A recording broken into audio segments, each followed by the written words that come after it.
Bruce Toussaint, Europe 1 Matin. interview. Bonjour Julien Drey. Bonjour. Vous êtes député socialiste de l'Essonne. Vous étiez au bureau national du PS hier soir ? J'étais au bureau national du Parti socialiste. Ouais. Ouais.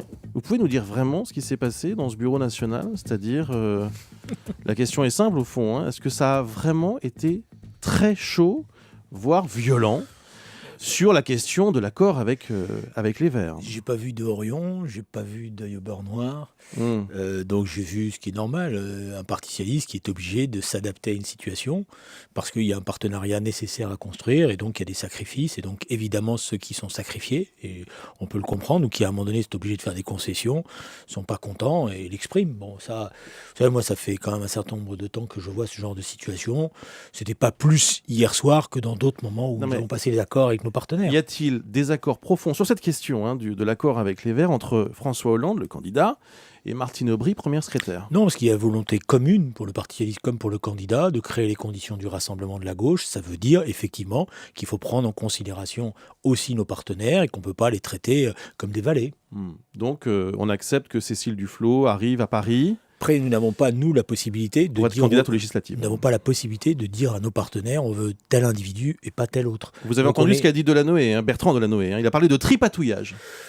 Oui, mais bon, Bertrand Delanoë a parlé de tripatouillage parce qu'il considère effectivement que dans son rapport avec les Verts, il faut essayer d'éviter des parachutages qui pourraient poser des problèmes pour l'avenir de la municipalité parisienne. Mais tout ça va se discuter. Il y a toujours ces moments d'émotion, de tension. Et puis après, la tension retombe et on va retrouver des solutions qui seront acceptables pour tous, tout doucement. D'une façon plus générale, à propos de la campagne de François Hollande, il y a quelque chose qui étonne, c'est qu'on ne voit plus ses anciens adversaires.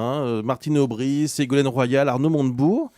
Est-ce qu'ils sont vraiment mobilisés derrière François Hollande ? Il a dit lui-même qu'il avait besoin d'un peu de temps pour reconstituer une équipe et pour, à partir de là, partir en campagne véritablement. Donc il va achever cette étape-là dans les heures qui viennent.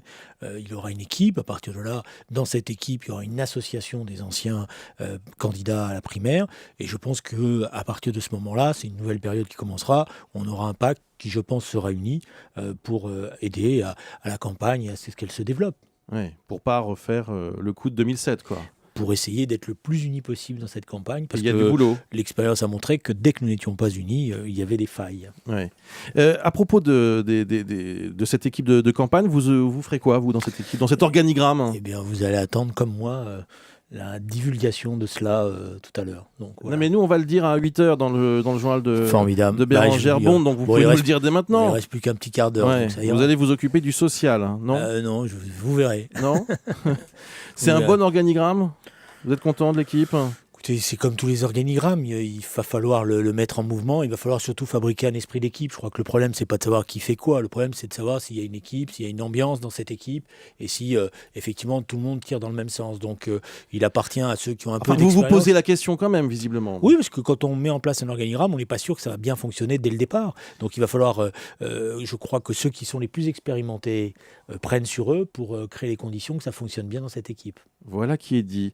L'accord avec les diplomatiques. Je vois ça, là, vous êtes bon pour le Quai d'Orsay. Ouais, peut-être. En vieillissant, c'est comme ça. L'accord avec les écologistes, c'est un drôle d'accord. Honnêtement, c'est pas très compréhensible. C'est-à-dire que, qu'est-ce qui est en pas gros, compréhensible ? vous dites, on n'est pas d'accord sur tout, mais on fait un accord quand même. Bah oui, si on était d'accord sur tout, on serait dans le même parti. Ouais. Ça serait plus simple. Donc, s'il y a deux partis différents, c'est forcément qu'il y a des différences et des divergences. On ne maintient pas des partis séparés comme ça pour le plaisir. Donc, il y a des écologistes qui ont une certaine vision du développement à venir, notamment en matière nucléaire ou en matière même d'espace productif. Et puis, il y a un parti socialiste qui n'a pas exactement la même vision, que ce soit sur la maîtrise du nucléaire ou que ce soit sur la sortie même de cela. Bon, voilà, donc on a trouvé, je crois, un consensus, un accord qui surtout, et je crois que c'est ça qui est important. Dans cette présidentielle, j'entendais votre présentateur tout à l'heure, il y a deux questions qui vont être posées. La question de la personnalité. Est-ce qu'on a quelqu'un qui, dans un moment particulier de l'histoire de l'Europe et donc de l'histoire de notre pays, aura le caractère pour entraîner le pays et aussi parler haut et fort à des chefs d'État qu'il ne faut pas pouvoir convaincre, et y compris la capacité à avoir des bras de fer avec un certain nombre de nos partenaires. On voit bien que les choses ne sont pas simples avec l'Allemagne. Et puis deuxièmement, est-ce qu'il y a une autre politique possible que celle qui existe aujourd'hui ? Parce qu'on voit bien d'ailleurs que la tentation de l'UMP, de Nicolas Sarkozy, va être de nous dire il n'y a pas d'autre politique possible que celle-là au regard du catastrophisme qu'on est en train de nous révéler. Et donc il faut effectivement qu'on puisse montrer qu'il y a une autre politique. Et cet accord, je crois, c'est pas un accord simplement sur le nucléaire, c'est un accord sur la croissance, c'est un accord sur la relance de la consommation. C'est un bon accord pour le PS ou pour les Verts ? Comme toujours, chacun a essayé de faire valoir ses droits, mais je pense que c'est un accord qui reste en cohérence pour les uns et les autres, et on le voit bien sur le nucléaire. L'idée quoi ? C'est d'être pour le PS meilleur que les Bleus de Laurent Blanc, non ? Vaudrait mieux là, vous regardez les résultats. Ouais. Bon, pour l'instant, nous, on n'a pas encore de joueurs qui sont à l'infirmerie. Bon, voilà.